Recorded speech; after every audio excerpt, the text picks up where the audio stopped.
மதுரை மாவட்டம் திருமங்கலம் அருகே ரயில்வே மேம்பால பணியை விரைந்து முடிக்க மக்கள் கோரிக்கை விடுத்துள்ளனர். மதுரையில் திருமங்கலம் விமான நிலையம் சாலையில் ரயில்வே மேம்பாலம் அமைக்க 25 ஆண்டுகளாக அப்பகுதி மக்கள் கோரிக்கை விடுத்து வந்த நிலையில் கடந்த 2023ஆம் ஆண்டு பணிகள் தொடங்கின. நெடுஞ்சாலைத்துறை மற்றும் ரயில்வே சார்பில் 33 கோடி ரூபாய் மதிப்பில் திருமங்கலம் தேவர் சிலை அருகிலிருந்து காமராஜபுரம் வேளாண்மை விரிவாக்க மையம் வரை பாலம் அமைக்கப்படுகிறது. சுமார் 1.5 ஆண்டுகளாக பணி நடைபெற்று வரும் நிலையில் அணுகுசாலை குண்டும் குழியுமாக உள்ளதால் வாகன ஓட்டிகள் கடும் அவதியடைந்துள்ளனர்.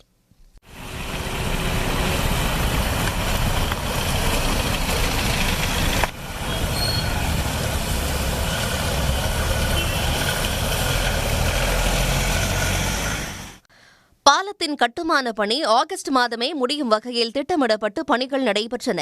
ஆனால் தற்போது வரை 80% பணிகளே முடிந்துள்ளதாக அதிகாரிகள் கூறுகின்றனர். இதனால் சிரமத்தை எதிர்கொள்வதாக கூறும் வாகன ஓட்டிகள் மற்றும் அப்பகுதி மக்கள் பணியை துரிதமாக முடித்து பாலத்தை பயன்பாட்டிற்கு கொண்டுவர கோரிக்கை விடுத்துள்ளனர்.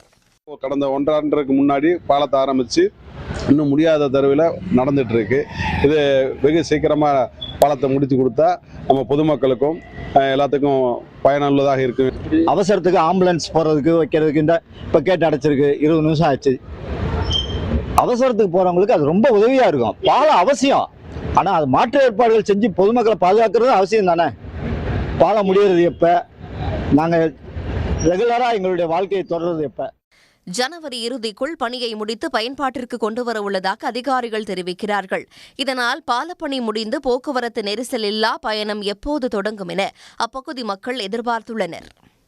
சன் நியூஸுக்காக செய்தியாளர் கணேஷ் பாபு. உடனுக்குடன் செய்திகளை தெரிந்து கொள்ள சன் நியூஸ் பெல் ஐகானை கிளிக் பண்ணுங்க.